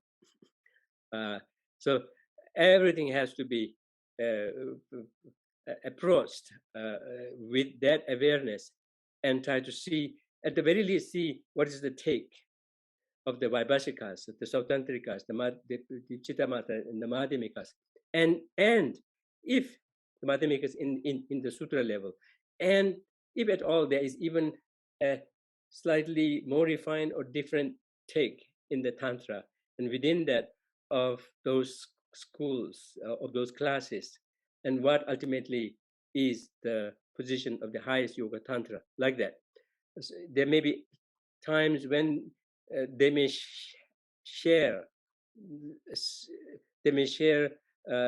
in their opinion on a particular topic with the Madhyamikas, or else they may have a further refined take on that particular topic, not necessarily contradicting the Madhyamikas, but kind of a more fine-tuned take on it. And likewise, in the case of other schools, also they may share among themselves one particular position on one particular take. But whenever there are differences, they are to be looked at as refinement, as more and more authoritative and reliable take. So the schools should not be thought of as conflicting positions, conflicting schools at loggerheads with each other, but rather have to be seen as rungs, progressive rungs of the ladder leading up to a more and more authoritative take on a particular topic. And as individual practitioners also, whatever position one seems to be resonating with, one seems to be kind of fine with, be there and then look up to what the higher school says and how this is possible That's how one would then progress in one's understanding, closing in to the final intent of the Buddha, which would have, at least from a Buddhist perspective, have more which would be more in line, more in alignment with the reality.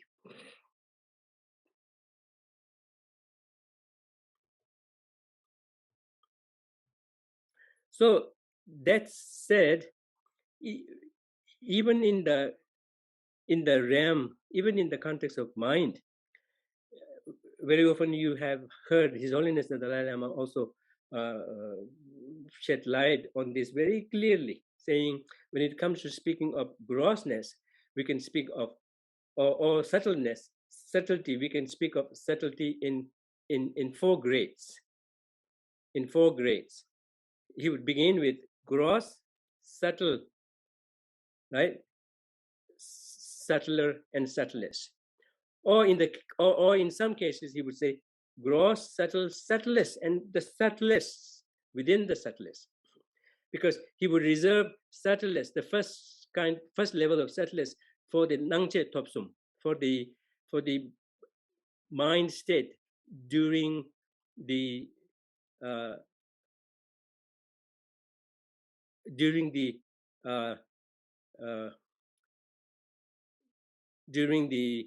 second half of the process of dissolution. The mind state at the what we call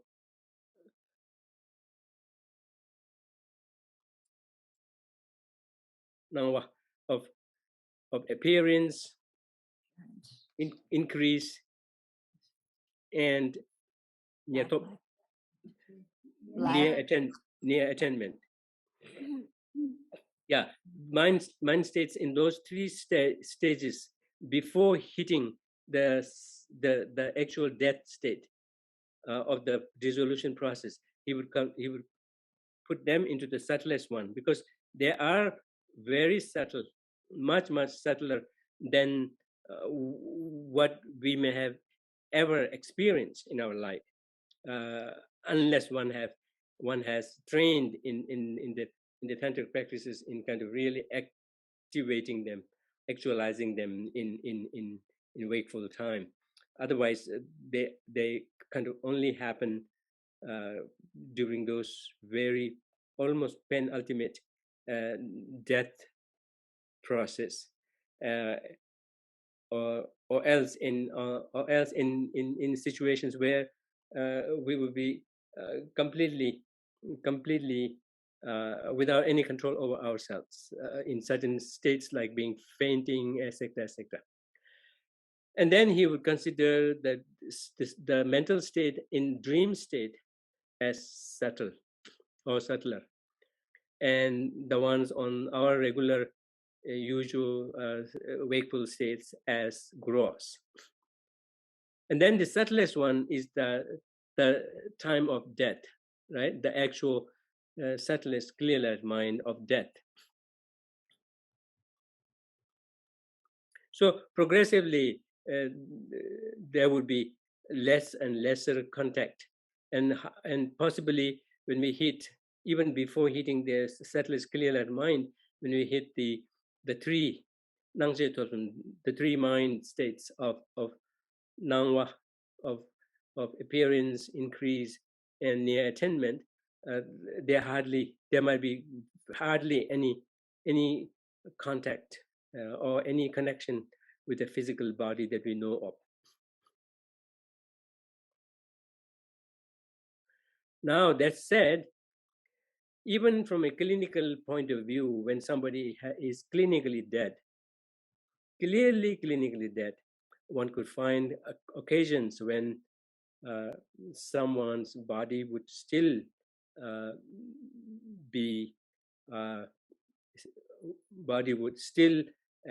refuse to decompose without any physical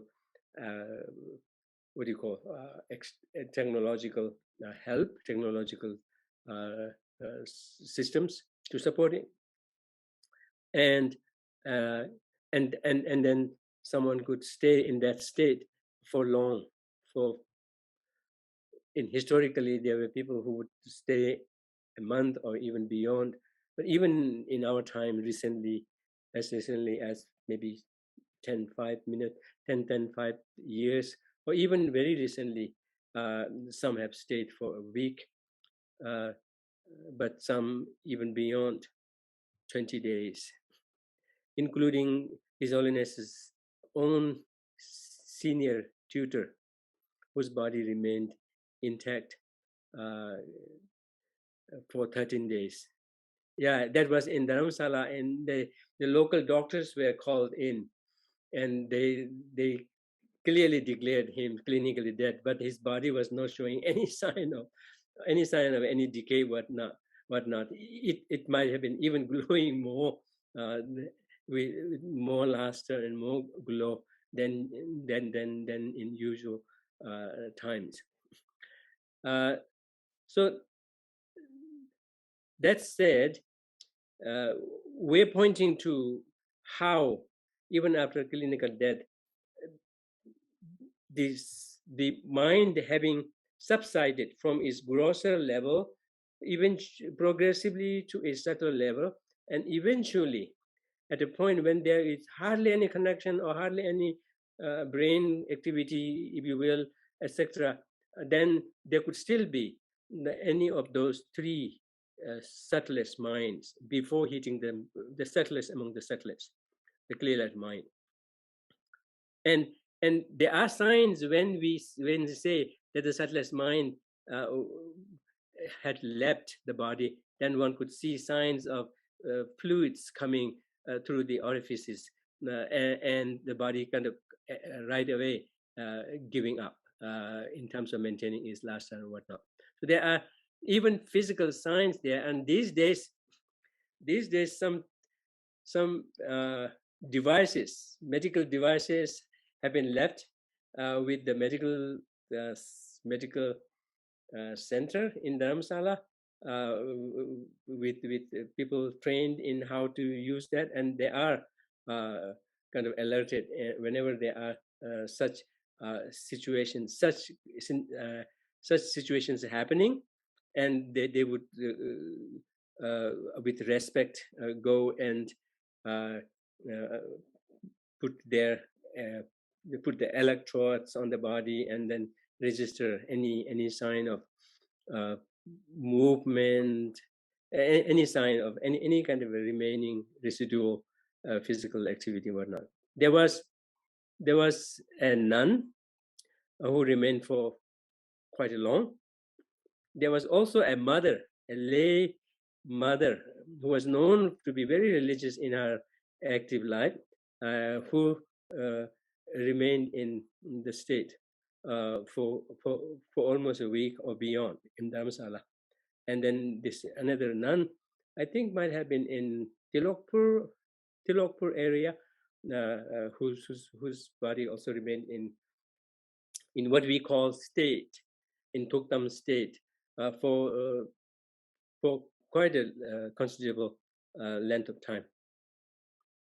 So these are certain signs that point to what we are proposing, that mind could have different levels of subtlety, and when we move towards actual death, what we call a dissolution process, not just of the bodily components of our being, but eventually with the mind as well, there will be a progressive so-called dissolution, in the sense that the grosser ones give up, the grosser ones loses function or operationality, and almost like passing the baton to the next subtle one, to eventually subtler one and subtler one. It's when the subtlest clear-eyed mind hits, that's when death has occurred. When it leaves the body, then one would be called dead, but not until then. So what I'm suggesting here is showing the what do you call, the theoretical apparatus, or the theoretical mechanism of how we propose, how we support this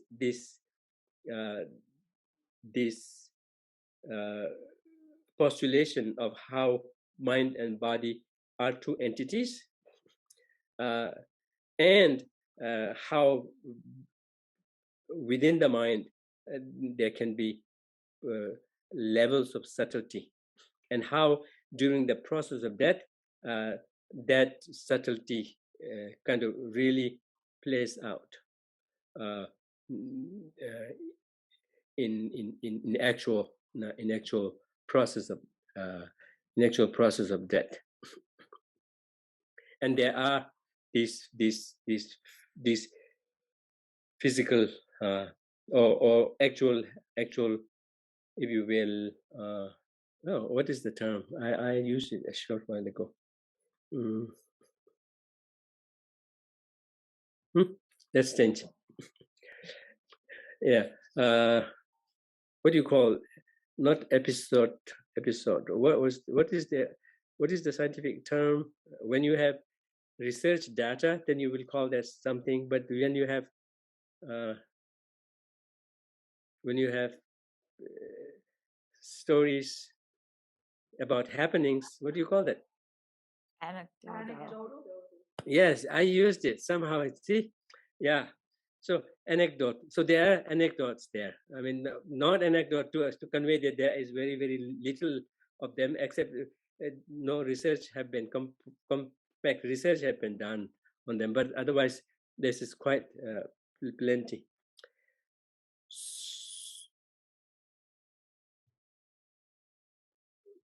So one thing to, I will just share one thing and then we can leave it there. One thing to look at is, even in this life, I think looking even in this life, there are so many indicators to the possibility of this. And then there are many who have these experiences. For them, it is an evident thing. It's like, why are we making a big fuss about it? This is what I have experienced. But for those who haven't had any experience of it, and that is kind of a far off thing that needs these kind of deliberations. But one thing to look at is, from a scientific point of view, from a neuroscience point of view, at least at this stage, it will be a little hard to say, I think. It's a little hard to speak of mind as a continuum. Because for them, consciousness is almost like sparking here and there and here and there. And because of the synaptic connections and the activities, neuronal activities and neuronal synapses happening at different points. Actually, when something happens, it happens at such activation happens at so many areas. So what would you say? Is there one mind or several minds, or if there are just sporadic ones with no continuum at all? But at the same time, very often they say that that the person is alive all throughout, which means they have consciousness all throughout. How would they sustain that? Or maybe on the ground that there's always brain always active, even when in sleep. The brain is, poor brain is so worked up. Poor brain doesn't give up. He doesn't have any break, and it just keeps on working day and night. Doesn't no sleep, no rest. Yeah, so maybe on that ground they may say, oh, there's always consciousness. But continuum-wise, it is a little difficult. From a Buddhist perspective, the very fact that from the point we are born until we are dead, there's not an occasion, not a single time when we would say that the mind has snapped. Now there's no mind at all. Even in the case of coma, very deep coma, people come out, when they are revived, they come out with stories of what they were going through, what had happened, that they could not even give a signal of happening within them to the outside world, but they come out with so much rich verified story of what had happened. But outside, they were like a vegetative, living a vegetative life with no sign of any responses, any sensibility to the happenings outside the world. I will leave it there and continue tomorrow, and maybe come ready with those quotes. But I think I have done. I'm pretty much done with making my point on this. Also, maybe a little bit. Yeah, but I thought I needed to say that. But when we take up other aspects of our life, oh yeah, it even reinforces the evidences to that. And then on a practical level, if we buy into that, it is a win-win situation. It kind of really expands our playing ground. Now we have a greater space to relate to each other. And we could see to each other in terms of having been parents, friends, teachers, whatnot. Like in this very life, we could relate to people who we had a connection with and worked together, and they have moved on in life. Now they were someone in the past, this. So likewise, we could relate to others in terms of having been mother, not mother of this life, but having been mother, and but not in this life, and thus no binding on that that level. But nonetheless, having been someone whom you had worked with, like that in this life. So if we could do that, and they can really kind of build on that sentiment, and then kind of really bring that to the forefront of mind, that will be, at least without having to claim that's how you are looking at others. If you look at others in that way, that can really make a difference in how more allowing, more allowing and more amenable you are to positive way of relating to things, and allowing and being more generous in giving the benefit of doubts at different situations, and thus not jumping into a reactive mode, etc., etc. So with this kind of etc., I will leave here for question answers. Thank you, Geshe. Okay. What you mentioned about the idea of the different Buddhist schools being like a rungs on the ladder or stepping stones, right? I mean, it's a nice idea, but nobody wants to be the lower rung, right? Or people will always want to say theirs is the authoritative view. So I'm curious, like, who gets to adjudicate? Yeah, I mean, it sounds nice if you say that your school is the final view, then other schools are the lower rung, and that's okay. Yeah. So that's one part. And then I'm curious to know how you see this as relating to the position of women, as you mentioned briefly when you were talking about this. Oh, yeah. Okay. Thank now you. I have to open up. I usually see or look at this situation, this already existing situation of already saying that this is higher, and this is a higher school, both as a problem as well as a blessing. Both as a problem as well as a blessing. Blessing in the sense that people would not just stay where they are. I mean, in terms of claiming that they belong to this school or not, is very different than who they actually are.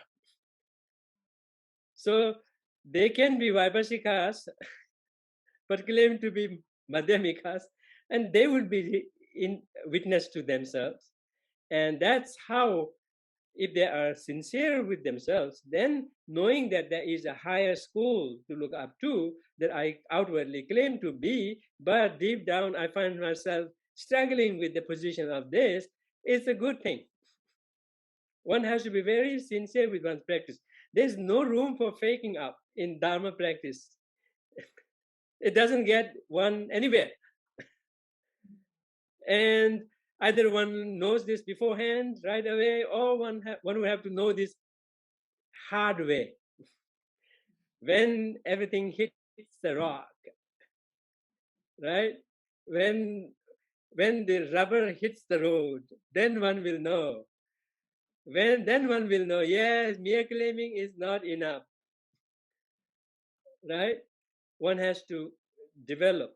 So in that respect, I kind of see it to be good as well as bad. Bad in the sense that everyone will rush to being that and then not really work at their own level.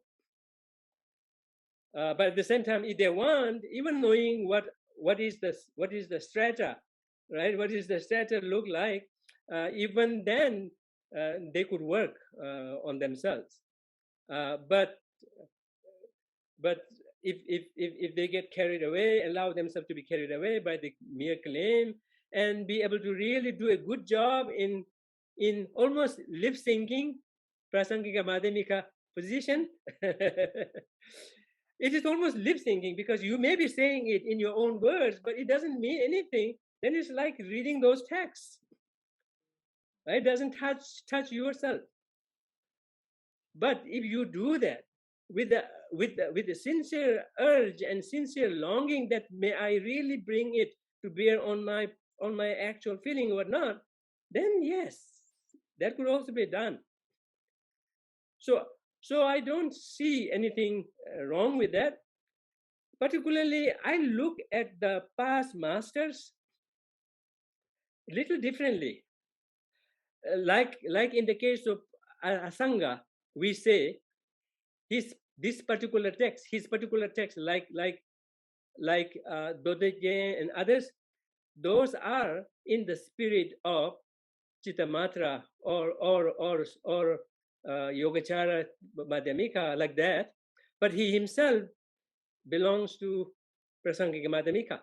So we make this distinction between what the position of the text is, what the position of the master is. And in the case of Asanga, this is verified based on his own writings, on how he writes the commentaries on the sutra of Sutra of Ornament by Maitreya and other texts, and how he comments, what his commentary read like when it comes to commenting on Uttara Tantra. So based on that, there is a very clear evidence that yes, he knows. This guy knows Prasangika Madhyamika, right? If he knows it, right, in how he's really kind of making the point or not, but how he reads very differently on this other text that he had written. That's how we can very, evidentially say that he himself belongs to this. But this text he wrote in that spirit. We could very clearly say that's the case with Buddha. Buddha taught all of them. And I don't think he was confused, like His Holiness usually jokes about.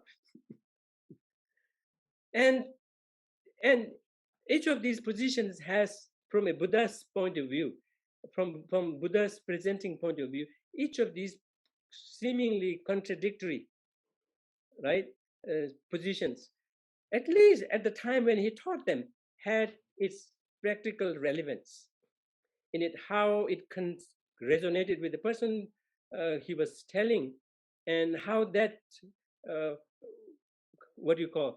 contributed to his well-being and eventually to his growth. How if he had taught otherwise, even if more in line with reality, how that could have an adverse effect. And we make the same case with the so-called unquestioned, unanswered questions ascribed to Buddha. We do not say, Tibetan Buddhists do not say that he didn't have answer to those questions. He had answered them in other contexts. But in that particular context, when he was asked by those to be heard by them, it was not going to be of any help, at least from how we interpret it.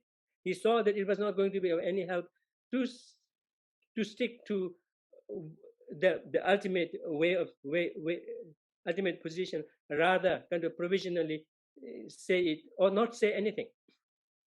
Because in those cases, we make a case that if he had spoken this way, this would have had adverse effect. If he hadn't, if he had said yes, that would have had adverse effect. If he had said no, this would have had adverse effect. And then he chose to be silent. He wasn't concerned about losing face. Yeah, all he cared was benefiting others. Right? So that's something to be looked at. And I particularly think that although in the case of other masters like Baba Viveka and others, Kamalashila and others, although there is no textual evidence of their being madhyamikas and whatnot, or they may not be, but I kind of allow the benefit of the doubt that they might as well be. And there was a purpose to represent that school that needed to be represented and made available for others to kind of latch on to and benefit from. Yeah, otherwise I feel little uncomfortable saying, oh, I'm close to Pasanga Madhyamika, Baba Viveka is not. I feel very uncomfortable. And I just kind of slide into giving the benefit of the doubt. Oh, that was for a purpose. What a great sacrifice. What a selfish service. Because these schools need to be retained for posterity. So that, I mean, these, in the way, say, just take the Madhyamika, the Madhyamika position that they are presenting it in this staggering position. It is really very helpful, very, very helpful. Like a stepping stone, kind of, you put 1 foot on that, and then the next one, and then the next one. Yeah, it allows for really what you call teasing out the differences of where the differences are, how it makes a difference, etc., etc. That's how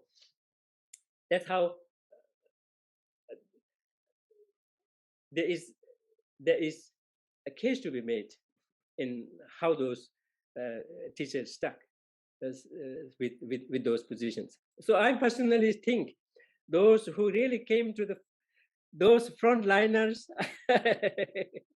those who came to the front line and said, yes, I stick with this school, I thought those are wonderful, selfless service to the humanity for the posterity.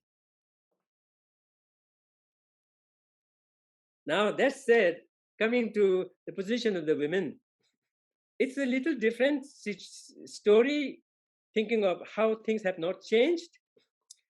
And it is quite understandable also who would claim authority in changing things, because that would not merely change one thing, but that could affect the others. It could have a ripple effect on other things in terms of how seriously people take the Buddha's words and whatnot, etc. So it is difficult to kind of change situation or propose change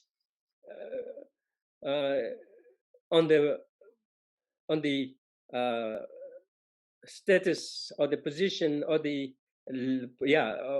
place of women in the Vinaya and Vinaya in the Vinaya particularly, and as well as in terms of the philosophical schools also, there are positions pertaining to the position of women. So it is, I wish it could have been done, but at the same time, I appreciate how it will be very difficult given the present situation of how when it comes to really asserting that, yes, we follow, or we really follow his or her authority, I think even with this would be very difficult to do that. Even among the Tibetan Buddhists also, it will be very difficult to come under one person when it comes to really giving up their authority. So it is, just as His Holiness the Dalai Lama has very clearly said that this is not something that a single person can decide. It has to be kind of done by a Sangha through the Sangha rite and whatnot, which has not come forth. That said, Buddha, when he was dealing with the Vinaya, he was dealing very closely with the community. Given his background, given the time that he was in, that he was up against the non-Buddhist Brahmanical way of looking at women's status. So what he did was revolutionary, but as we would give benefit of the doubt in how he saw and how deep and far he could see, he kind of proposed just enough change, but not full throttle. But that was definitely a revolutionary move that he made. And so is the case with caste system and whatnot, right? I mean, it kind of, so in terms of practically proposing things, he had to take into account the practical situation, and then allowing that he knew more and he saw more with no self-interest and what do you call no bias, no self-interest at all to play out in his decisions. That could be seen as the most fitting thing to be done. Even coming to how he presented himself to be resistant to the proposal first to allow women, and then let them kind of really show to the society how tough they can be, how they can put through it, and in the face of everyone, and then allowed it. That's how a monk, a male would look at it. But with the reason, with the reason that who Buddha could be, given what he has written, how broad, how I mean, all the levels of teachings, and that how practically bearing they are, etc., etc. From all of those angles, one kind of begin to see that there must be a reason behind that. But nonetheless, he did open up. He did bring up this revolution, and even in his time,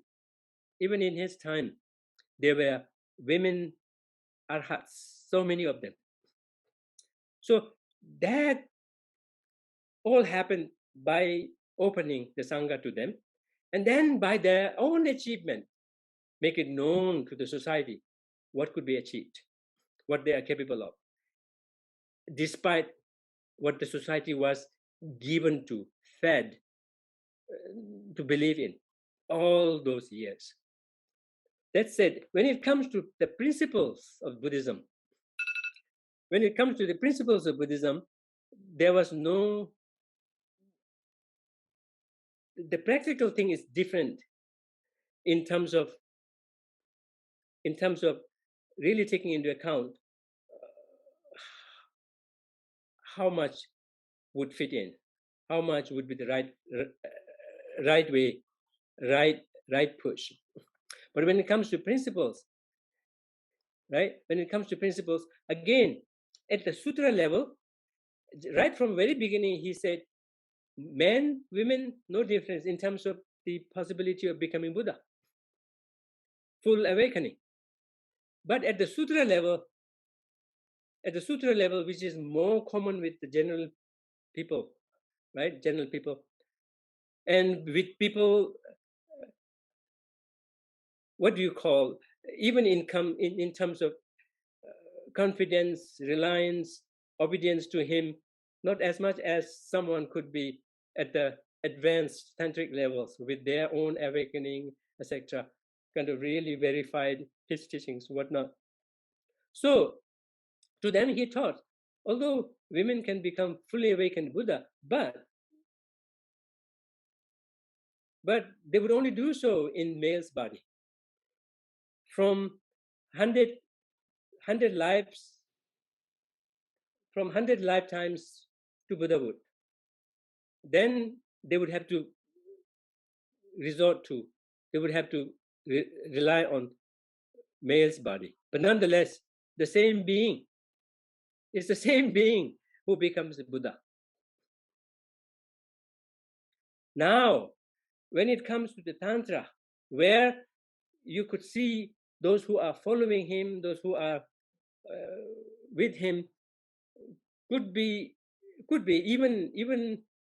even conceptually, even intellectually, we can sense, could be more reliant and more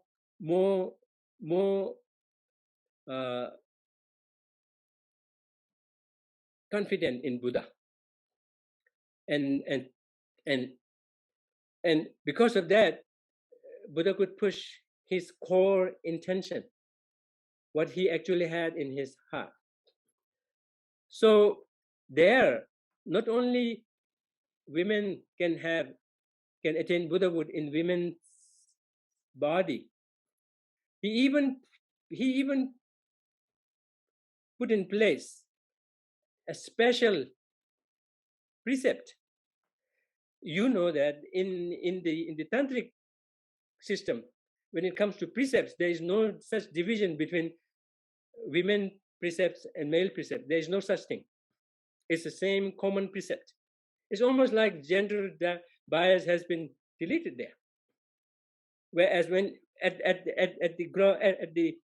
the initial level, doing as with the society, he had to come up with different rules based on what others might confirm and affirm and insist that there are differences biologically, etc., etc., etc. And based on that, he did also conform to that and came up with different precepts, but not at the tantric level. There is no such thing as male precepts and women precepts.